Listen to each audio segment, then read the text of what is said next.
First of all, they had to get the match underway, and though running repairs to the east stand roof were completed in time for a copious programme note on the subject, it was only just in time. As it was, the 6,000 or so fans in the stand had to endure lashing rain and blustery wind as they awaited kick-off. The last time these two teams ran out together was that epic Wembley playoff final in 1998. Remember? Alan Kirbishley not looking, but hoping nonetheless that Michael Gray misses. And he missed! Illich has saved it! Charlton are in the Premiership! There's no score to settle in football. They beat us on the day. It was penalties. That's football. You've got to take it or leave it. If you start saying that you want to get your own back, well, you know, it's not football. I think the memory will still be lingering, and probably they'd like to put one over us, yeah. This game was a very different story. No nightmares for Michael Gray for a start. And Sunderland had the best of the chances from the very beginning. Don Hutchinson just off target after only 13 seconds. A sweet chip from Niall Quinn forced a flying save from Dean Kiley after 18 minutes. And in the dying moments of the first half, Kiley again saved brilliantly, palming Kevin Kilban's volley onto the bar. The replay also shows how the luck just isn't going Kevin Phillips' way at the moment. The angle just too tight to squeeze in the rebound. All the while, Alex Rae had been having an effective game, and at the start of the second period, he served notice that he would decide the destiny of the match. With almost an hour gone, he did, and how.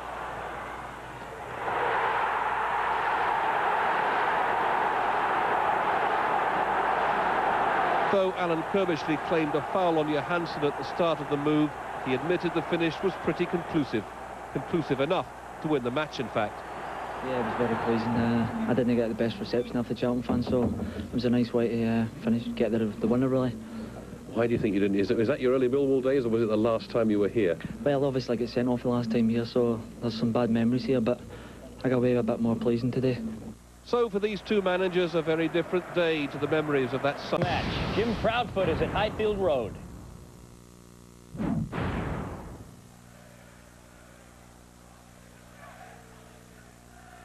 Boateng. And Ian Taylor makes the run forward, and Paul Williams has stumbled. Dublin makes the run towards the near post and scores. He's got a great record against his old club, and Dion Dublin strikes goal again for Aston Villa. And it all came because of an error from his former teammate Paul Williams. Williams stumbled, lost his balance, presented it for Taylor, and it was a wonderful cross for Dion Dublin. Here it comes again from Thompson, and the header inches wide from Konjic. It would have been his first Coventry goal. And that's a huge throw. Kirkland thought about coming off his line. Here is Paul Merson. He's got support from Lee Hendrick. And Villa miss their best chance to double the lead.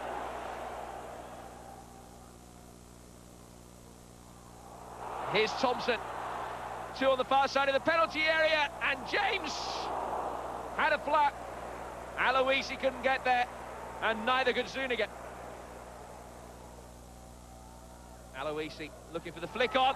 Hadji! 1-1!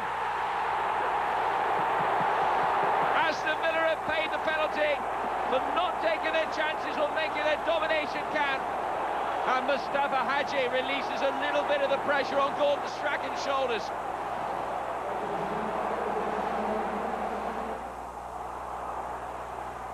Hendrick. And Southgate. The angle was tight, and Kirkland was forced into making the save.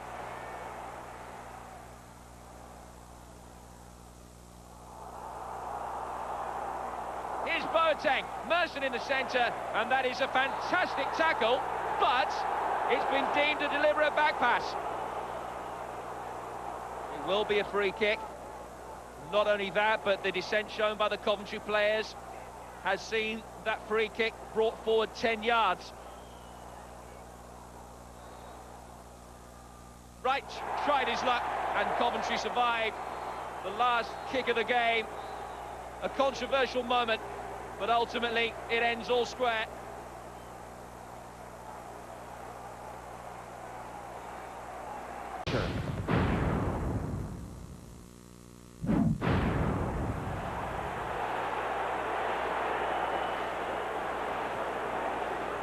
Chadwick now. And Chadwick has done well. And it's just cleared the Derby upright. Luke Chadwick, one of the new arrivals on the scene, came that close. Keane to York, and Nicky Butt bursts into the box, and here's Scholes.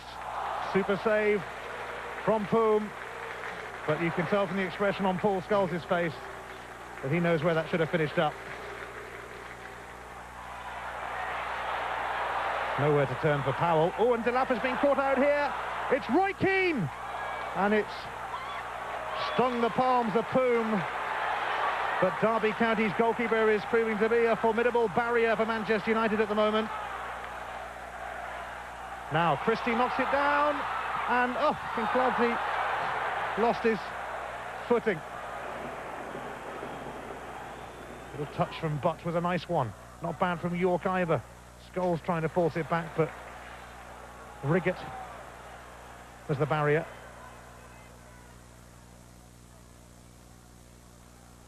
Keane, Sheringham's little flick, and Irwin looking to put Scholes in here. Oh, and it's going to come back to who else but Teddy Sheringham. Ever ready Teddy.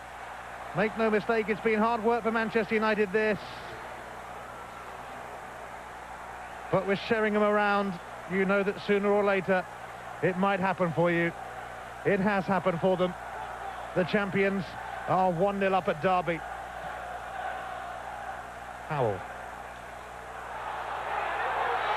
Keane. Sheringham. York. Nicky Butt. Oh, brilliant! Just brilliant from Butt. Manchester United are in a menacing mood at the moment. Nicky Butt. Sheringham and Dwight York. It's going to happen for him, surely. It does happen for him. His 100th Premiership goal. And about time too. Well, Dwight York is very good pals with Brian Lara, but now he has a century of his own to boast about. Today, with the call. Campbell trying to tee it up for Tal, but it might yet come back for Campbell. Gemmell's in the centre. Kedamarteri. Oh, the shot was by Pembridge, and somehow Chelsea got it away. And here is Hasselbank. Oh, what a magnificent strike. Does anyone hit the ball harder than Jimmy Floyd Hasselbank? Djukanovic's header. Melchiot unable to direct it goalwards. Dallabonna. Dallabonna again! What a strike! Aimless by LeBoeuf. Blocked once, but not twice. And space for Gudjonsson. Naismith coming across. Still Gudjonsson. Oh, off the post! And it bounces the right side of the line for Everton. Gemmell. Gemmell again wants to shape it onto his right foot. Kedamarteri! Extraordinary, they might have been 2-0 down. Now they're back on level terms, and Kedamarteri has waited 3 years for a Goodison goal, and now he's got 2 in a week.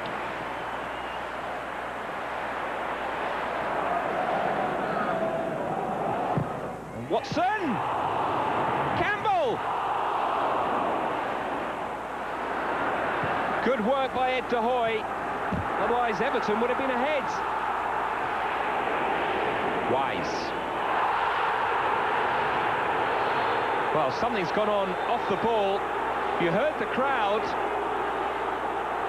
But what happens? Here's Hasselbank. Oh, it's an elbow. It's an elbow from Jimmy Floyd Hasselbank. Oh, he's got a yellow out. We'll have to wait and see. It's a red. And Jimmy Floyd Hasselbank has been sent off for Goodison Park. And he can have no complaints.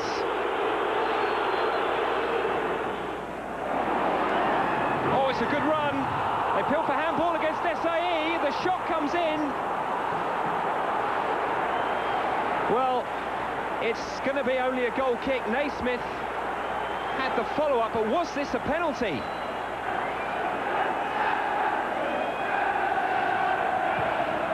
Everton now seeing a lot of the ball, now having a lot of men forward. It's a different game all of a sudden. Will it drop for Campbell? Campbell!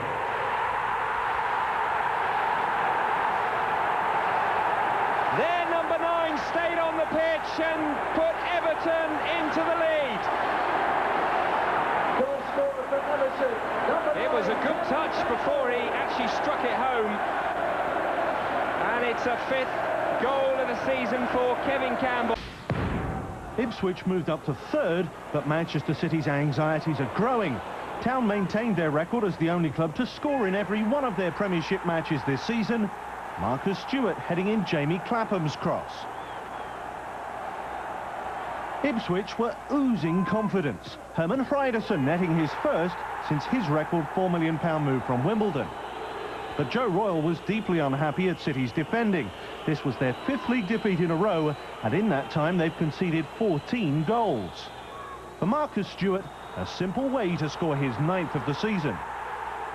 Town about to add Manchester City's name to that of Leeds, Everton, Bradford and Coventry as one of the scalps on their travels.